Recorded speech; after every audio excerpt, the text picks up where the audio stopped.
Hey guys, so a lot of you have heard about Anthony Bourdain, and some vegans have had a not super cool response, not super surprising given Anthony Bourdain's comments about vegans and veganism a while ago. I mean, I don't even know how long ago this was. Yeah, so some vegans were like, yay, good.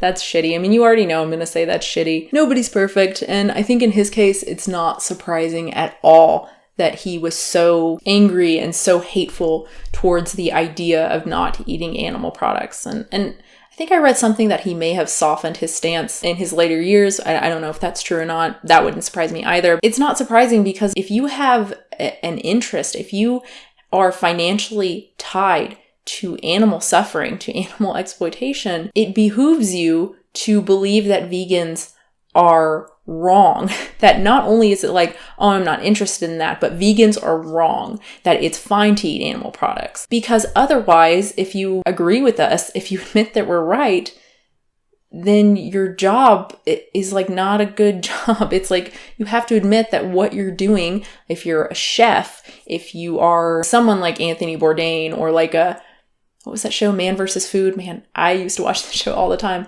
Used to watch Anthony Bourdain all the time too. What is it? Andrew Zimmern or something? Like these kind of people, these like travel food people, or again, a chef or someone who rears animals. Like you have to admit that what you're doing is really harmful. And no one wants to do that because the vast majority of us believe or want to believe that we are good people. No one is okay. No one's okay with just saying, yeah, my job is really harmful. I don't care. Like, yeah, I know veganism is right, but whatever. Yeah, I know that there are a few people who do that and who claim to hold that position, but that's not the norm. So yeah, it's not surprising to me at all. It's, and I think Gordon Ramsay, I think same deal. I think he's made comments like that too. Again, it's not surprising. I loved No Reservations. I watched that show so much. I went vegan, and even a while after I was vegan, I still watched Food Network. I still watched Travel Channel. Like I loved Everyday Italian. Oh my God, I loved that show. But yeah, loved Food Network, loved No Reservations. Like that show was so much more, like if you compare that show to like there was another travel show. It was like something Brown, I think was her name. Really, really cute. But it was super like milquetoast. You know what I mean? It was super like cutesy and nothing even close to like dramatic or maybe controversial. Whereas No Reservations, well, like the Saudi Arabia episode. Oh my God, that episode is so good. I think it was a fan one. It was something like that because he actually went there and met with a woman who lived there. It's not like what they say on the news about Saudi Arabia isn't true or partly true. It's that's not the whole picture. It's always a bigger, more nuanced, more complicated story. Who are the Saudis? I won't insult them by trying to sum them up in a few sentences. Suffice to say that I met a lot of very proud, very warm, very funny, easy to be around people during my time here.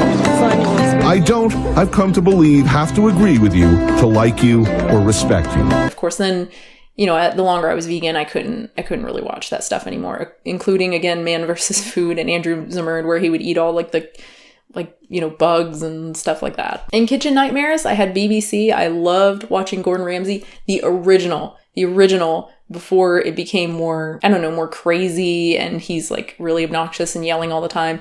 In the original ones, he seems more like a real person and like he really wants to help people. And some of these people, oh my God, I can remember one guy was, and it seemed, I'm sure some stuff even then was staged, but it seemed like these people were real people who were really struggling. I remember one guy was writing good reviews for his own restaurant.